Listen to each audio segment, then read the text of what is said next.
I think we'll start out by actually asking you a clicker question, which is, of all the folks here, which of these might you be? I think I know the answer, but I'd be happy to collect your responses. So atypically for a technology conference, we're going to try to use the technology and see what the answer is. Okay. Click. And? Okay, so it's basically an IT crowd. No faculty or administrators have sneaked into the room since we started. All right, good. What I'm about to do this morning is to tell you a story, a case study more or less. And it's kind of the fulfillment of the be careful what you wish for, you might get it phenomenon. This is not a story about technology per se. It's a story about the transformation of some fundamental processes within the institution around teaching learning. In fact, I would say, as you'll see in a little bit, it's to some extent a story about the transformation of an institution itself through the use of technology in the teaching learning space. Our institution, located in Orlando, Florida, is a young institution, less than 50 years old. We have 212 academic programs, including now through the doctorate, now through a new medical school. But over the last 50 years, through growth in Florida per se, and in the Orlando area, and for other reasons, our institution has become somehow the second largest in the country. This fall, we're expecting about 60,000 students. Now, having that many students is both a blessing and a curse, as you might imagine, because scale at that magnitude and growth at that rate can be both a good thing and a bad thing, and I'm going to talk a little bit about both of those. Back in 1995, for a variety of reasons I won't take the time to go into this morning, our president challenged a group of us to look at what we might do with regard to technology-mediated learning to accommodate students who were coming to us from several of Florida's community colleges where they had begun to explore technology, video-based, web-based technology, and so on. And so we began in 1996 a pilot program in what we referred to at that time as distance learning. That is, the idea was that we were going to be serving students distant from campus using technology. In that first cohort of classes that we offered, we discovered that 3/4 of the students that enrolled with them were actually in the dorms on the campus. And the question was, what are you thinking? And the answer is they're thinking about using technology, they're thinking about the convenience, they're curious, and so on. And so we developed a blended format, the hybrid format you all know about. The following year, in 1997, and as I'll show you in a minute, we have tracked those two, fully online and blended web, ever since 1996-97. And then back in mid-decade, late 2009, a couple of our colleges got interested in lecture capture, and we were able to work out an arrangement to institutionalize support for that, so it became a campus modality as opposed to a college modality. And it's had some impact as well. Now, I'm a believer in alignment, and alignment in this case means what does the institution expect, want, what are the goals, what is the administration thinking, if they're thinking at all, about this phenomenon. And so we tried to get them back in the early days to express some expectations of what they wanted the technology to accomplish. And this list is basically the list they came up with. Okay? Now, things change over time. We've been doing this for almost 17 years, and so it's a little bit different. But one of the things we agreed to do at the beginning was to take online learning, web-based learning, and make it a systemic process within the institution. And by that I mean not a bolt-on, not something extra, but actually part of how the university does business, a core business process. Over the years, we've established a set of modalities, modes of delivery, and these are useful because they constitute a vocabulary that you can use to communicate with your academic colleagues, your deans, chairs, and the faculty. But they also have meaning to students. And so a student will go into the catalog, the online system, and they'll look for a W course. They know exactly what they're looking for. They're looking for a fully online course that has no classroom requirements. M, which was mixed mode, is what it stands for. It was an early term that we today would use blended or hybrid. E, enhanced, is what happened after a number of faculty had been doing online teaching for several years, and they brought back the web technologies into their face-to-face classes, had required class materials and content on the web, communication on the web, and it basically transformed those classes from pure face-to-face into a form of mixed mode without reduction in seat time. I've grayed that out because we no longer treat this as a separate format, and the reason we don't is that essentially so much of it has happened that this web-enhanced face-to-face instruction basically is everything that isn't online today. It has had such an impact on the campus. So we have two modalities for video as well, lecture capture, with the first one being entirely online and the second one being a blended format. So fully online web and video, blended web video, and then this enhanced thing. Although these are discrete modes you can describe, the truth is that they play out as a continuum of technology infusion into the teaching learning process. If you think about the institution in a bifurcated way as only face-to-face or only online, it's pretty easy to see you're either in a classroom or you're using technology in some way. But in fact, what happens over time is these two blend together in a nuanced way such that even the classroom is not just face-to-face, it's face-to-face plus technology, okay? And even the fully online does make some use of the classroom. For example, you can have a final exam and so on and so forth if you choose. We don't require 100% online. And then the middle is an admixture of classroom and technology delivery. The prototype for us is one live face-to-face meeting a week, the rest through technology online.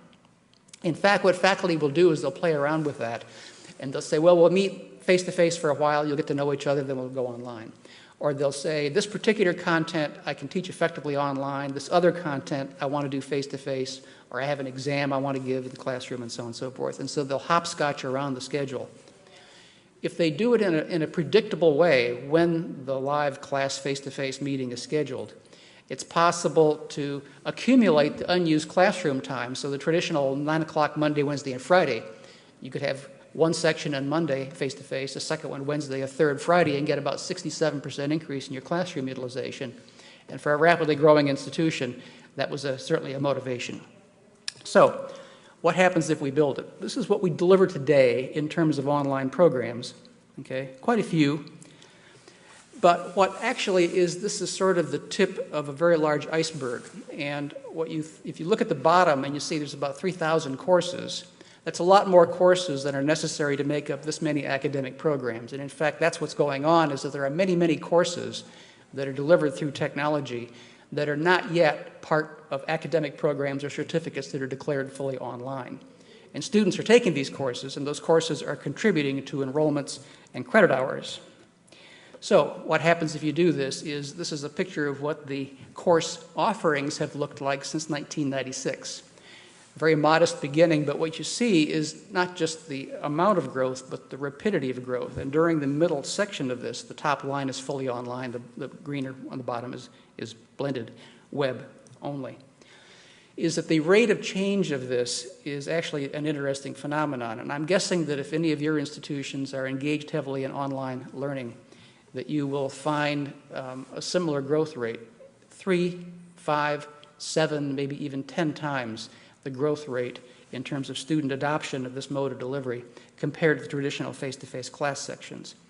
In fact, when an online class section is opened and there's a face-to-face section available, guess which one fills first? The online section, almost always, enrollment fills first. And speaking of enrollments, we've seen a similar uptake in enrollments. And these are duplicated headcount. But I would say that one of the surprises was in the very beginning, we anticipated that the blended mode of delivery would be the faster growing and the fully online would not. Why is that? Because the blended mode is most familiar to most faculty. They don't have to give up the classroom. They can still see the students. They can do their testing in the classroom, in the lab, whatever they want to do. So it's actually, in some cases, what the faculty refer to as the best of both worlds. But in fact, that hasn't been what's happened, and the reason for that is this. The fully online programs are administratively determined. A dean, a chair, someone has to say, I'm going to put this program online, and they do. The blended, however, are not so much programs as they are individual courses, and they're done at the behest of individual faculty. So blended is a faculty phenomenon, and fully online is a college or departmental phenomenon, and the colleges have bought into this big time. The one that I think is perhaps most telling, and this is a shorter time segment, our institution measures everything in credit hours. It's how we're funded. And so this slide talks not just impact, it talks money. What it says is that the institution's growth rate has been constant over most of its life. In fact, if you looked at it on 5-year chunks, that growth rate is almost a flat, straight line, which has taken us from where we began to 60,000 students this coming fall. But the other thing that it says is that the big blue area in the bottom, which is face-to-face instruction, over the last several years has basically flattened out. And the institutions continue to grow at the same rate that it had before technology. But that growth is now coming largely from the online component. In fact, the increase in institutional credit hours from last year to this year, 10-11 to 11-12, the online stuff at the top has accounted for almost 95% of the change, of the growth. Now, part of that is due to the rapid uptake of online learning. Another part of it is due to the economy in Florida, and I think that's probably true in your states as well. We in Florida are no longer getting the kind of money we used to get to build buildings, and our campus is not yet fully built out yet. So when I came there in 1995, we were building 2-3 buildings a year. We're no longer doing that. And with the rate of institutional growth we have to build 8,000 square feet of classrooms every year to keep up with student growth. We're not building 8,000 square feet of classrooms. We're barely building any classrooms now. So it's understandable to see why the face-to-face component might be leveling out, is because we're essentially saturating our brick and mortar capacity. Several years ago, there used to be a discussion about how large can the institution be because of the rapid growth. And of course, the state of Florida was growing rapidly at that time. Roughly 1,000 people a day came into the state. No longer true, but there's still some growth. And the discussion was about capacity. When will the buildings fill up? When will the parking lots fill up? When will the dorms be full? It was a capacity-based argument. This has now shifted to become a demand-based argument, and the question I'm posing today is not how big can we become, when is growth going to end, but how big would you like to be? What number would you choose if you could choose a number? And nobody's picking one, but the thing is, if they could, if they wished. Another phenomenon is the number of students who are taking only online courses at a particular time. These are annual snapshots. And of course, there may be different students taking only online in the fall or the spring or the summer. So these are not necessarily the same students, but in aggregate, there's close to 6,000 students who have chosen online as their primary mode of instruction, okay? And that's against a fairly small number of programs proportionally. Now, we have about 211 programs, and there's only like 60 or so online. So the online piece is a fraction of the entire institution, yet the significant impact that small fraction has is, I think, unusual. Another part of how we deliver education in the central part of Florida is through our regional campus system. And you may notice a star right about here, where's Orlando. Then the other stars around, 11 of them, are our branch campuses. And the branch campuses are intended to bring our on-ground programs closer to students who live throughout the region. In fact, that's been a very successful model. In the past, they thought online would be competitive to their role in life and weren't much interested in online. Once they discovered the possibility of combining their on-ground programs with online programs, we began to see a phenomenon looking something like this. And that dip you see in 04-05 was when they began to cut back on online because it might be a threat to their on-ground programs. Beginning of that year, there was a change of administration who adopted it, and you can see the change that's happened since. In fact, it has substantially increased the impact of the regional campus mission. In fact, it has given them the opportunity to supplement programs where they have them and fill in where they don't between, and to really more greatly fulfill their mission of outreach and delivery through the use of online. In fact, they've shut down some marginal on-ground programs and converted them into online programs. So, clicker time again, if you wouldn't mind telling me, to what extent is your institution engaged in online learning? Let's see what the results are. A, not at all, B, isolated, C, institution-wide, and D, really big.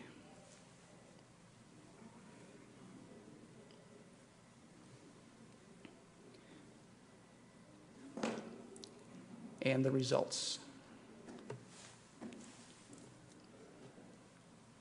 So most is isolated, a couple institution-wide, and good. Some of you have very large programs. Who is the ones with the large programs? Raise your hands. Okay.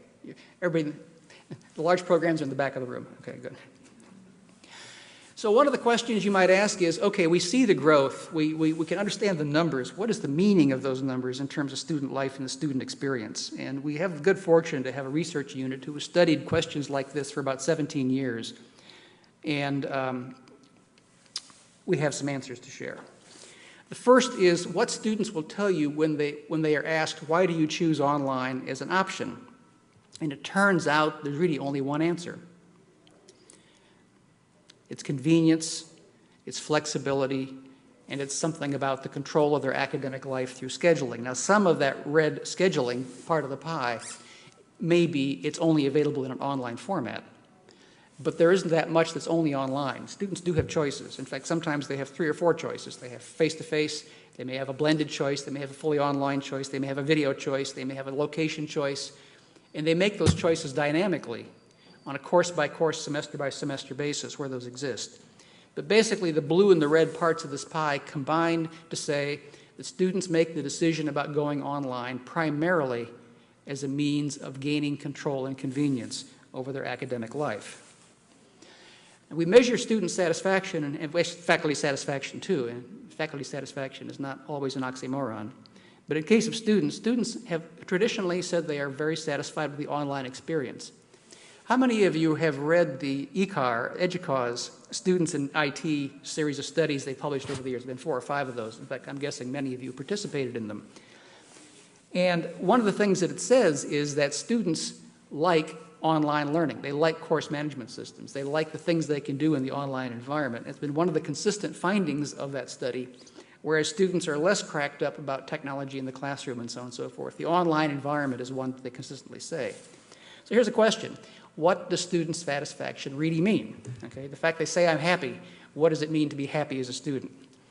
We've reduced happiness to roughly 7 factors that I'll share with you, and these are what's below the question of student satisfaction. The first is the online environment for students reduces ambivalence. What's ambivalence? It's the path between satisfaction and dissatisfaction. Okay? Case in point. Get up this morning, go to breakfast, got to pick a talk. Do I want to go outside in the sunshine or listen to Hartman speak for 30 minutes? I guess I'll go to here, right? That's ambivalence. Okay? I have ambivalence too. So ambivalence is not necessarily dissatisfaction, it's simply the balancing of the pros and cons of a given situation. Online learning for students reduces this ambivalence and makes life clear. They either like it or they don't, and fortunately most of them do. The second is that online learning experiences for students reduce ambiguity. What's ambiguity? It's basically not understanding the rules of the game. For online courses, which are designed, formatted in such a way that the rules of engagement are well known, students like it because there's less uncertainty. When they take an online course, no matter which department or college it's offered by, they're going to get the same kind of experience. Generally the same course structure, the same navigation, same faculty role and participation, the same expectations time and time again. The other is that as a large semi-urban institution, we have a significant number of part-time students who have family, who have jobs, may have handicaps, may be moving in and out of state with jobs and so on and so forth. And for them, the ability to engage their course no matter where they are and what they're doing by working it into their life plans is an advantage to them. And I think part of that is why we have this 6,000 students taking only online courses, or these are students who wouldn't be part of a higher ed experience if face-to-face was the only alternative. And finally, students think about online learning in terms of personal control. And in the early days, they would say to us, you are responding, you, the institution, are responding to my individual needs. And they expressed that as one of the reasons they appreciated the online option. Online can give students a sense of freedom as well. One of our faculty members said, you want to look at distance learning, look at the last row of my lecture hall. That's distance learning. Students in the online environment are given the opportunity to engage their courses in ways they may not have in the classroom experience. In fact, the question of what is a course and a course experience may be greater and more expansive for students in the online environment because of the online resources, materials, people, and other things they can encounter. Online, you may have a number of students in your online class, but you're not a number in an online classroom, if you think about it. And there are 2 things that associate with faculty satisfaction over 17 years, 2 factors. No other has any association with satisfaction or dissatisfaction. And the two satisfiers for faculty are the interaction in my online course is greater than my face-to-face course. And the second is the interaction in my online course is better, more substantive than in my face-to-face course. Okay. For students online, the rules of engagement become known after they've taken a few. In fact, if you typically do a survey and you ask, do you want to take online courses, do you like online courses, and so on and so forth, generally faculty and students will say, no, I don't think so, unless they have had some experience in it. That is to say, the non-adopters tend to be agnostic about taking online, whereas once they have done so, they typically do like it. We have a student survey pasted on the wall. Did you like your online course? No. Did you like your instructor? No. Did you learn anything in your online course? No. Would you take another one? Yes. Okay. Get that. That's another is that students feel more like an individual, a person online. That may be contradictory because you think of the face-to-face experience being a social setting where you and I see each other as real people. And the social signs of interaction and engagement are present. If you fall asleep, I'll see it. If I fall asleep, you'll see it, okay? So we can carry on in the usual symbolic ways in a face-to-face setting. Online, however, there's a different ethos, and students and faculty learn how to negotiate that ethos over time.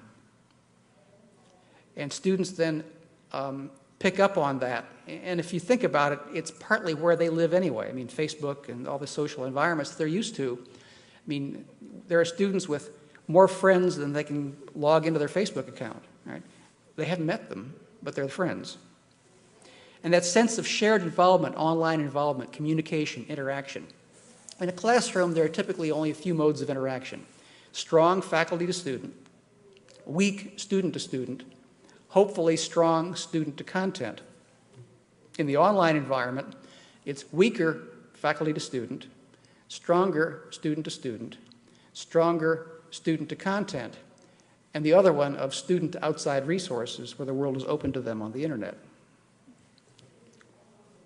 Students also like the fact that they have engagement in their online classes. They're connected as individuals, and they can engage their course when they as individuals are ready. And this isn't just a matter of working adults, it's a matter of actually when they want to pay attention to it. One of the things you have to be careful of, however, is that they don't loaf through the semester and try to do the entire course 3 weeks before the final. That isn't going to work. So you have to pace them. And time management is one of the critical skills for students in taking online courses. But the courses are designed in such a way that students have to actively engage. For those of you that have been through many rounds of instructional technology over the years, as I have, from the slide projector through video and so on and so forth to the current day, if you think about how most of those technologies were used, they were used as technologies to teach. They're technologies to deliver information. They're not really technologies to learn from. And the web, and video too, but primarily the web properly done because of its engagement, its interactivity, the fact that students must do something to participate, I think has transcended that passive environment in such a way that students recognize and respond to. Interaction. Anytime, anywhere with their peers. In fact, there's many, many cases where the faculty member will get an email and say, I wrote you at 3 o'clock in the morning, why didn't you respond by 3:30? Because I was up waiting for you. Okay. Sustained conversations. We have a number of cases where courses begin before the semester and the dialogue keeps going after the semester has ended. That is, the idea of a course lasting a semester, those boundaries are being pushed by the online dialogue. And there's at least one course management system vendor we've been talking to recently that says the courses never go away. You may teach them in the fall between August and December, but the course stays there forever and the students can get in, navigate the content, continue the dialogue as long as you let them do so. The course never goes away. As I mentioned, this interaction with outside experts. Okay?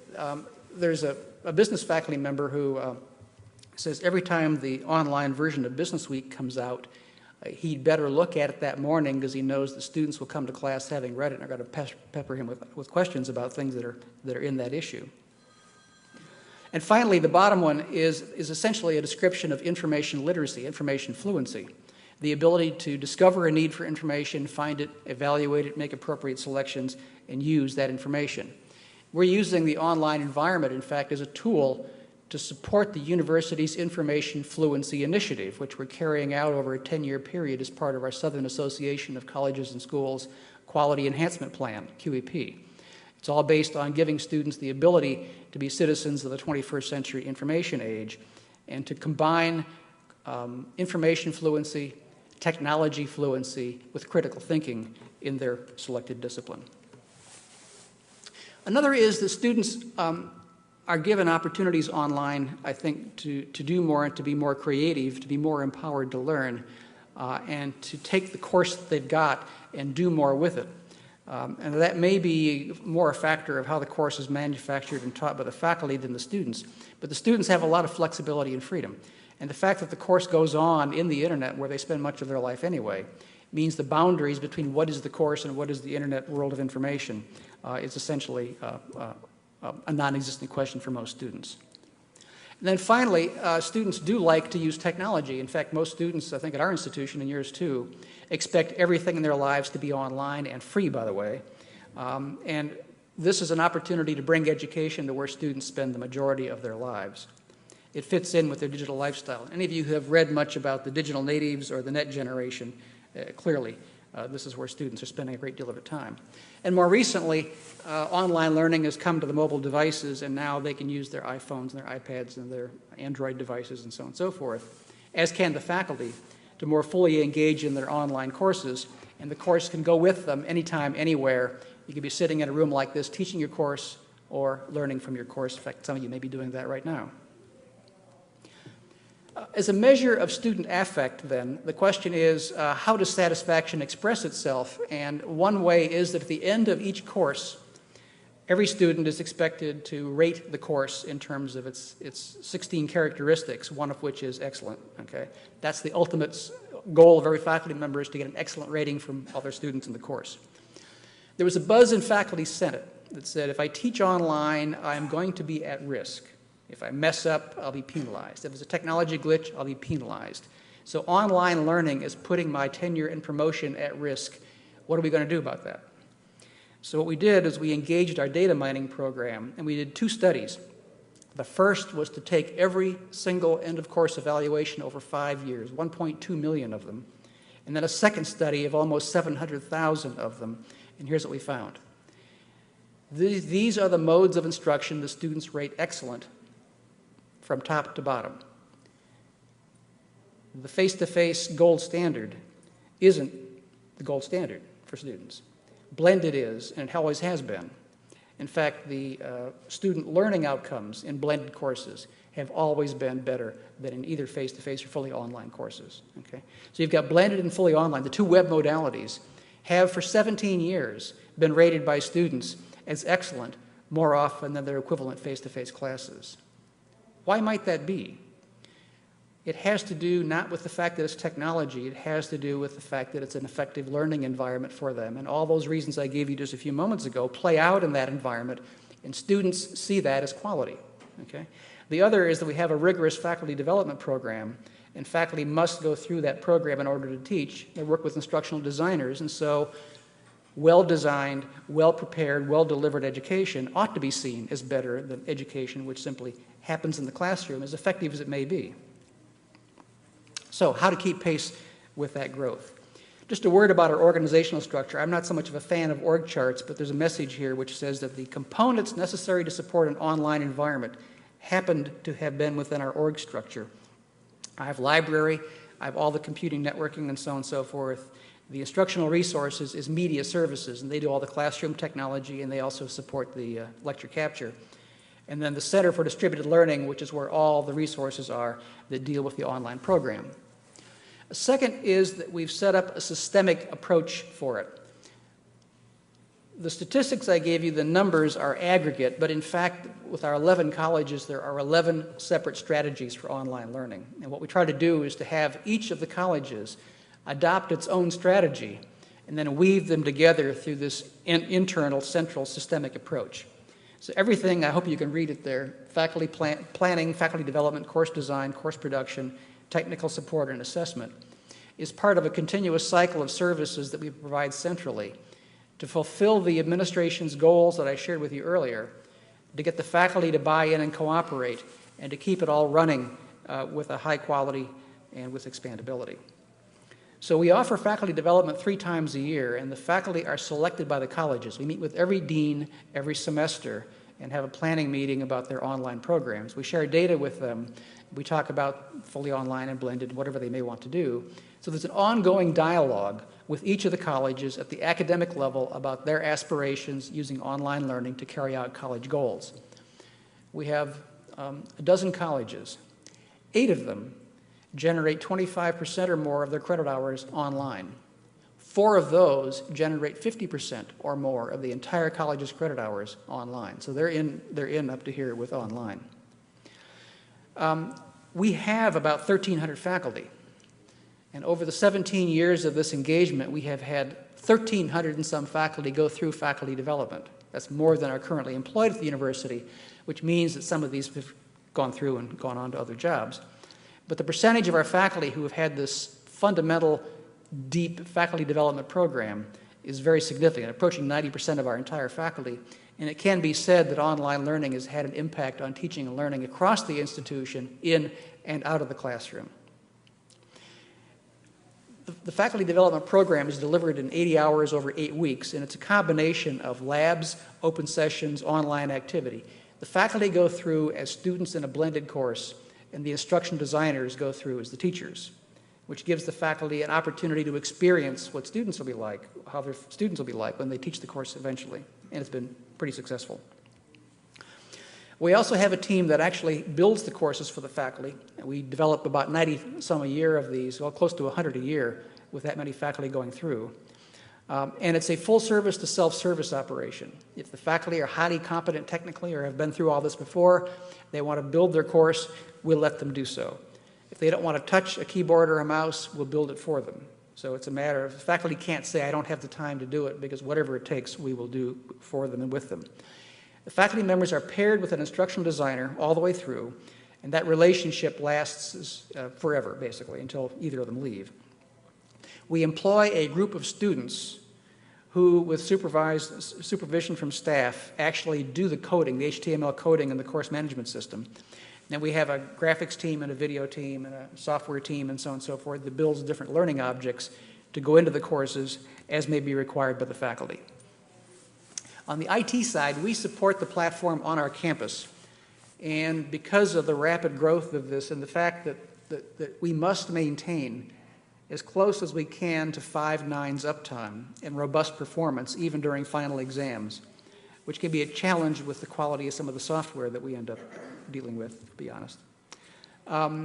We're about to the end of the Do It On Campus road, and we're going to be moving our platform into the cloud, and we're now looking at a possible change in platform and vendor going forward.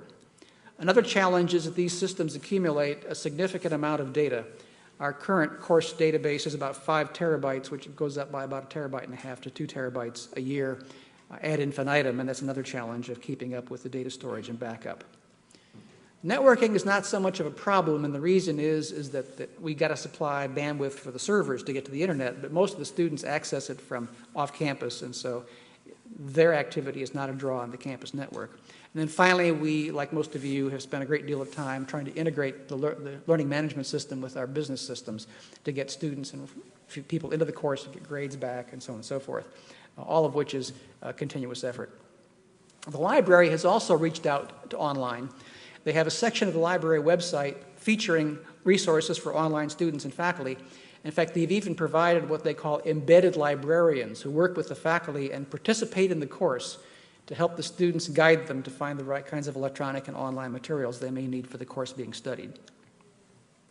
We also have extensive faculty support, student support for online students, and we have the university service desk, which is unfortunately not 7 by 24, but close to it.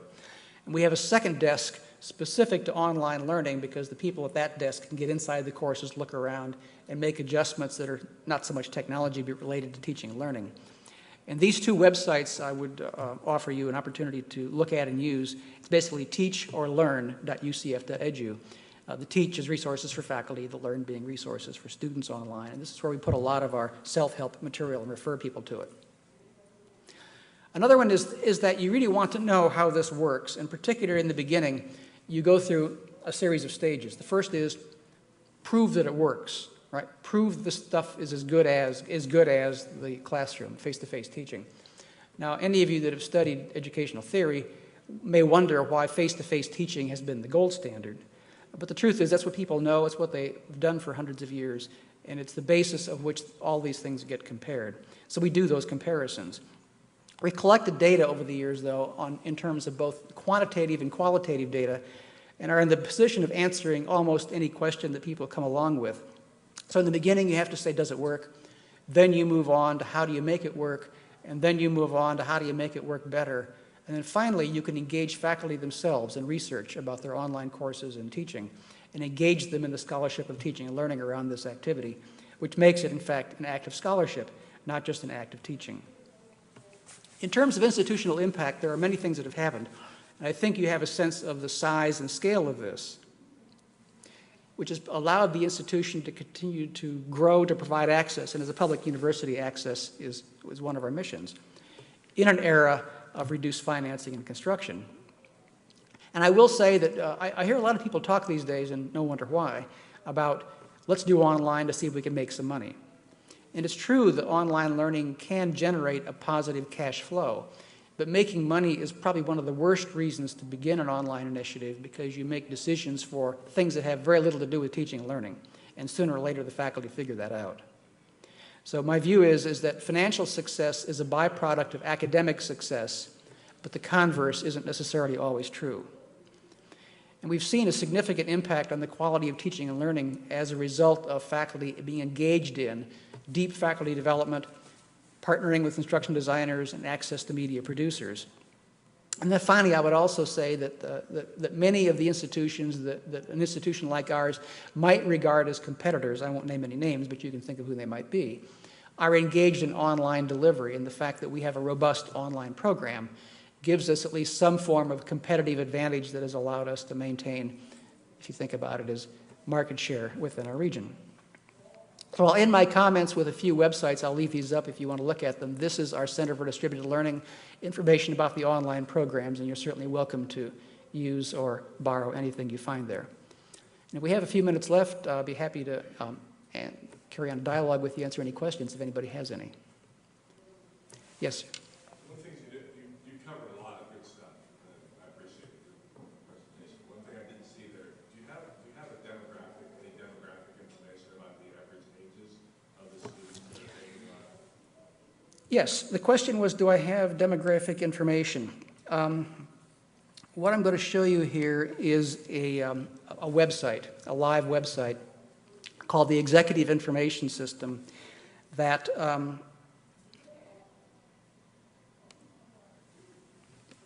is a data warehouse for all the information about our online program.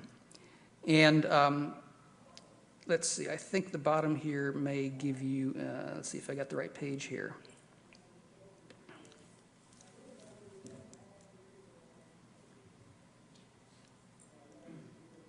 I may have not gotten the right section here to answer your question. But the,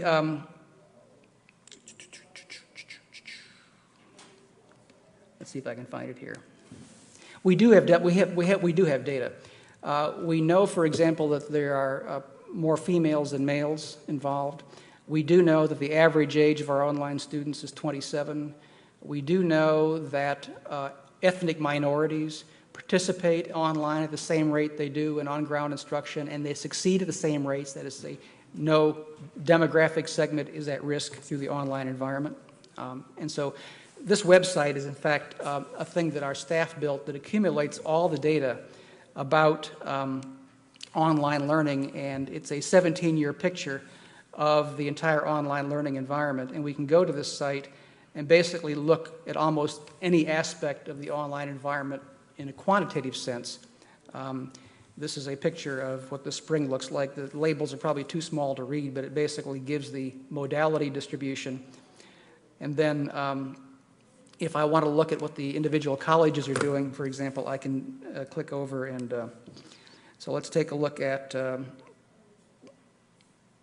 these are the different modalities of each of the colleges. Each bar is a college, each color is a modality, and I can look at the patterns of course utilization by college, all this kind of stuff. So it's a way, this has been a marvelous tool because what it's done is it's allowed us to derive strategic insight with a significant amount of data that would not have been visible otherwise. And it's allowed us to go to the administration with strategies, including the deans, and say, do you have a problem we can solve? Like our hospitality college was not interested in online learning at all. No way. We teach hospitality. That's people. That's face-to-face. We went there one of our meetings, and he says, I want to talk to you about blended learning. I said, why is that? He says, our parking lot's full. I said, well, that's a strange reason to talk about online learning. He says, oh, no, it's not. We can't meet the demand for our students because they can't get here and park. I want to reduce the number of feet at the door, the number of cars in the parking lot, and blended learning will help me do that, and it'll still maintain quality, and I'll still have that personal relationship with students. And that college is now 20% of the credit hours through blended learning. So, you know. Quick follow-up. Yeah. There's a recent report that came out by Ambient that the number of college-age students taking online courses will equal the number of students who attend traditionally taught schools by 2014. The comment was, I'll try to repeat it, the number of students taking online courses will equal the number of students taking traditional courses by 2015, was the statistic. And I think that if you, the issue is not so much what happens within a single institution, you can see those kinds of growth rates. The question is how many institutions engage online learning as substantively as would allow growth across the disciplines to occur at this rate. But it's certainly a phenomenon that has caught hold and has become pretty much standard throughout higher education, for sure. Yes, sir? Two questions. One is, in terms of the structure you have for the development of courses, how much do the faculty control that? Are they purely support services, or do they guide the faculty more than the faculty guide them? The question had to do with how our staff relates to faculty in the design and construction of an online course. The faculty are the subject matter experts, and I don't want to treat that as minimizing the faculty's role. The content of the course is theirs. The instructional goals are theirs. Our job is to help them deconstruct that and rebuild a learning environment, moving from an instructionist model, primarily telling, lecturing, and so on and so forth, typically, to a constructivist model of engaged students, interactivity, social learning environment, and help them make that transition from the way that they have been taught in the past and tend to teach to a more social, interactive environment. But the content is still theirs, and they are free to make the final academic decisions all the way through. We simply support them. Many of our instructional designers are faculty, by the way, but that's irrelevant to your question. And one follow-up question is, how do you pedagogically develop? You say that the outcomes are improved either through blended or online. Do you have a group that's focused on pedagogical development into the online or blended space? I think the question had to do with outcomes and pedagogical development. When we talk about outcomes, we look at two things. We look at student success and we look at withdrawal. Success is measured as attainment of a grade of A, B, or C in the class. Not success is any other grade. Why use grades? Because grades is what we have for every course throughout history. Measuring student learning, if I were to ask each of you to give me a definition of what measuring student learning would look like, I'd get as many definitions as there are people in the room, and we spend the rest of the meeting arguing about which ones were correct.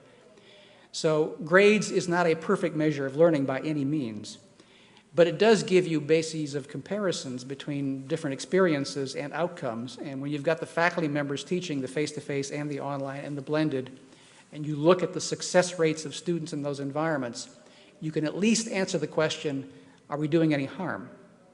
It's turned out that blended learning has exceeded the success rate of any other mode of delivery consistently for 17 years, and in some cases, the student success rate in blended is as much as 14 or 15% higher than any other mode. And when faculty see that, they're at least comforted that what they're doing online is successful in that measure. Did that answer your question? Okay, thanks. Yes, sir. What are you doing with respect, you talked about the student-to-student interaction, Yes. and I know certain kinds of courses are project-related where there's a lot of kind of collaboration and peer-to-peer requirements between the students. What are you doing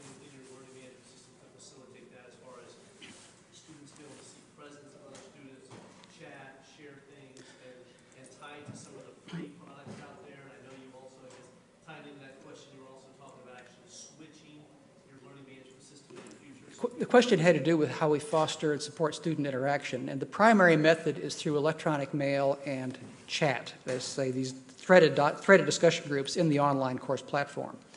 We set them up so that students have whatever the instructor wants them to have in terms of chatting or conversing about the course content.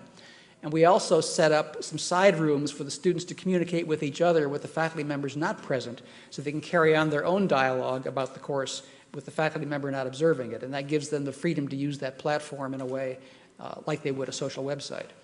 We're finding that more faculty and more students are wanting to blend the Web 2.0 tools, the Facebooks and YouTubes and all those kinds of things, into their online courses, and we do support that. But we want to draw the barrier between FERPA protected sites and non-FERPA protected sites to make sure that academic information doesn't leak into the social stratosphere and get any of us in trouble. So what tools are you using to do that? Well, the course management systems have built-in class email, group email, and then the faculty members are coached as to how to set up a variety of threaded discussion groups for students to dialogue in the course. And we use those as primary ways of carrying on that dialogue. The question, I'm sorry, are we out of time? Okay. Well, I'll be here for a few minutes if anybody wants to ask questions. I'll be around at lunch, and thank you very much for attending.